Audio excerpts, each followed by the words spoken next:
नमस्कार दोस्तों, भारत के इतिहास में एक और दुखद तारीख को जोड़ दिया गया है जो हर हिंदुस्तान की जनता के दिल को झकझोर देने वाली घटना हमें और आपको पलटकर याद दिलाता है।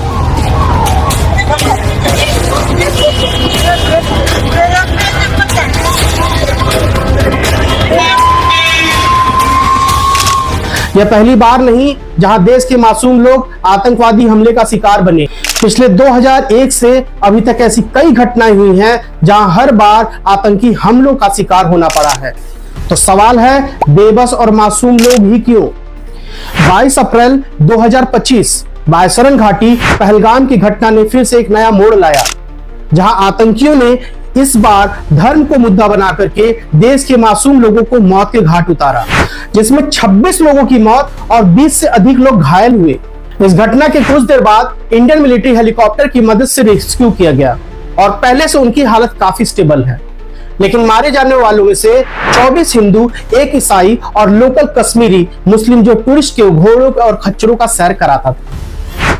जबकि सैयद अली हुसैन शाह टूरिस्ट को बचाने की कोशिश की तो उसे भी आतंकवादियों ने मार डाला और ये सारे के सारे पुरुष थे। जबकि पहलगाम के इस घाटी में कुछ आतंकी घुसे और लोगों को मारने से पहले हिंदू और मुसलमान की पहचान करने के लिए कलमा की पहली आयत सुनाने की मांग की। न सुनाने पर खतना के जांच पड़ताल में लोगों को पतलून उतारने के लिए मजबूर किया। जहां मध्य प्रदेश के ईसाई टूरिस्ट पर अपनी नाराजगी दिखाते हुए फलस्तीन देश का हाल पूछा। जवाब न देने पर एक एक करके सभी को AK-47, M4 कार्बाइन जैसे हथियारों से गोलियां दागी।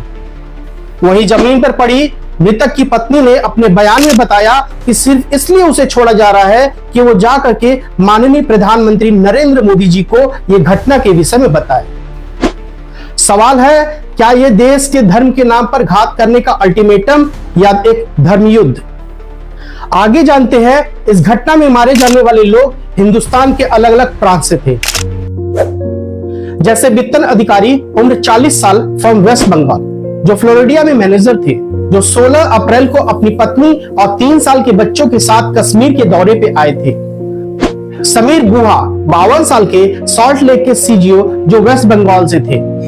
41 साल के Manish Ranjan, intelligence bureau department में से थे, जो हैदराबाद के रहने वाले थे। सुशील नथनियल, 58 साल के, जो मध्य प्रदेश के रहने वाले ईसाई परिवार से थे। और सैयद अली हुसैन शाहपोनी वाला, जो लोकल कश्मीर और मुसलमान समुदाय से था। इसके अलावा भी Hemant Suhas Joshi, lieutenant Vinay Karnawal, Indian Navy, Atul Shrikant Mone, Neeraj Udhwani, Sudeep न्यूकोने, Shubham Dwivedi, Prashant Kumar Satpathy, N Ramcharan, Sanjay Laxman Lele, Dinesh Agarwal, Dilip Dilse, JS Chandramouli, Som Sethi Madhusudan Rao, Santosh Jagdale, Bharat Bhushan, Sumit Parmar, Yatish Parmar, Teg Heliang, Indian Air Force from Arunachal Pradesh, Shailesh Kalathiya, Manjunath Rao, Kaustubh Ganbote इस घटना के शिकार बने। सूत्रों के आधार पर आतंकियों ने हिंदुओं को टारगेट किया, जहां मारे जाने वाले अधिक हिंदू परिवार से थे। पर सवाल है, हिंदू ही क्यों? क्या देश को एक नई दिशा की ओर गुमराह करने की कोशिश या सत्ता को गिराने की साजिश? कौन है इन सब के पीछे जिम्मेदार? जानेंगे इस वीडियो में आगे, इसलिए वीडियो को सब्सक्राइब नहीं किया है तो अभी सब्सक्राइब कर ले और बेल आइकन को हिट करना ना भूले कि आगे आपको अपडेट मिल सके।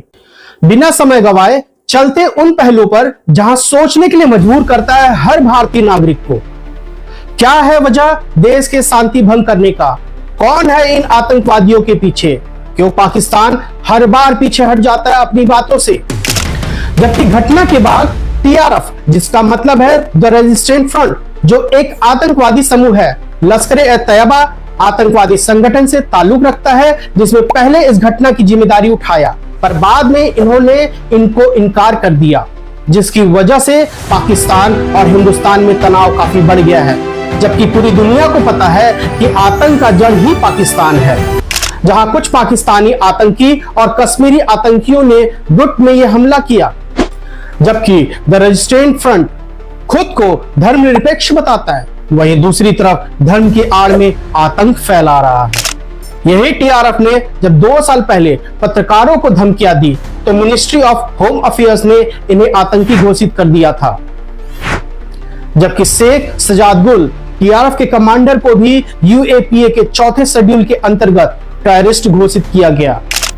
हालांकि कुछ सूत्रों से यह बताया जाता है कि लश्कर-ए-तैयबा के टॉप कमांडर सैफुल्लाह कसूरी अलियास खालिद भी इस साजिश का हिस्सा है, जहां इन सबूतों के आधार पर बताया जाता है कि 4 से 6 आतंकी जिन्होंने हमला किया, इनका कोड नाम आसिफ, यूनुस मूसा, जो 3 आतंकियों के इस केस से पहचान हो चुका है, जहां सरकार इन आतंकवादियों के सर पर 60 लाख रुपए का इनाम रखा है। थोड़ा ध्यान अगर इधर से हटा के देखें उस नजारे को जहां ये घटना का वारदात हुआ, तो आपको शायद सोचकर हैरानी होगी, घटना स्थल पर कहीं भी किसी भी प्रकार का पुलिस और मिलिट्री फोर्स नहीं था। और घटना के बाद भी कुछ समय के बाद जब मालूम पड़ा तो अफरा तफरी मच गई। सवाल है, इतना बड़ा मिस्टेक कैसे? जबकि अगर आपको याद दिलाऊं तो जम्मू और कश्मीर में यह पहली घटना नहीं जहां एक बार को अनदेखा किया जा सके, बल्कि ऐसी कई घटनाएं हैं जो सोचने के लिए मजबूर करता है।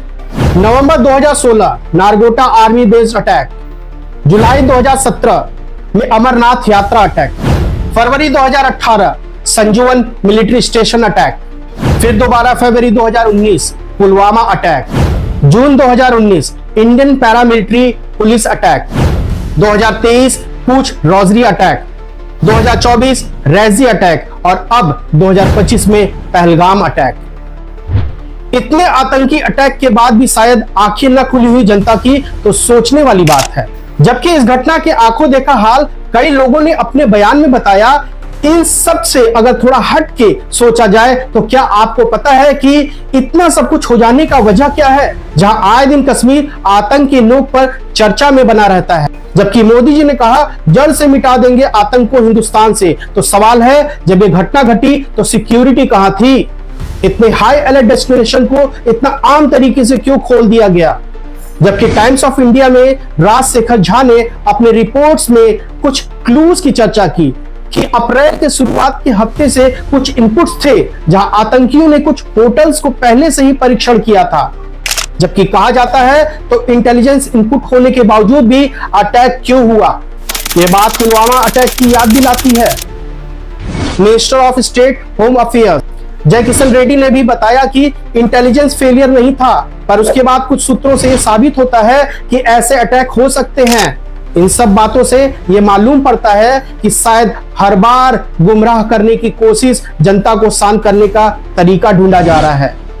जबकि सवाल आता है कि लॉकडाउन के बाद से सिक्योरिटी के लिए 1 लाख आर्मी और पुलिस की भर्ती आज भी देश के लिए जरूरी है, जहां प्रधानमंत्री ने अर्थव्यवस्था बनाए रखने के लिए आर्मी और पुलिस की भर्ती से ज्यादा सिक्योरिटी को एडजस्ट करने और संतुलन बनाए रखने के लिए सोचा। सवाल है, अगर इकोनॉमिक बैलेंस बनाकर ही क्या करेंगे जब मासूम लोगों की हत्या ऐसी ही होती रहेगी? कब हमारे देश की सिक्योरिटी के लिए सोचेंगे? इस घटना के बाद जो टर्निंग पॉइंट आया है वो सिर्फ जनता के बीच आया है। यह पूरी तरह से षड्यंत्र है, हिंदुस्तान और मुसलमान के बीच फूट डाला जाए जिससे देश की खुद ब खुद कमजोर पड़ जाए। हालांकि खुलासे में आतंकवादियों में कश्मीर लोकल ही भी थे, जिसका जिक्र टीआरएफ संगठन का हिस्सा बताया जाता है। याद रहे, आतंक का न कोई धर्म होता है और ना ही कोई मजहब, इनका सिर्फ मुद्दे को लेकर के टारगेट होता है। इन सब के साथ साथ एक वीडियो जो अभी सामने आया है कि किस तरीके से वो घटना स्थल पर गोलियां चल रही हैं और टूरिस्ट के पीछे कुछ कश्मीरी अल्लाहू अकबर करके बोल रहे हैं।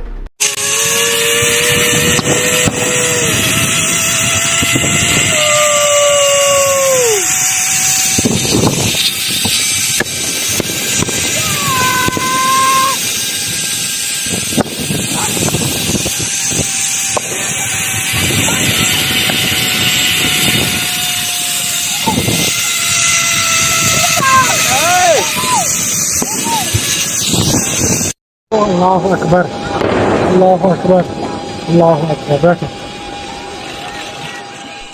सभी बातों को देखते हुए जनता का रिएक्शन को भी आप देख सकते हैं कि किस तरीके से लोगों ने अपने गुस्से को जाहिर किया है।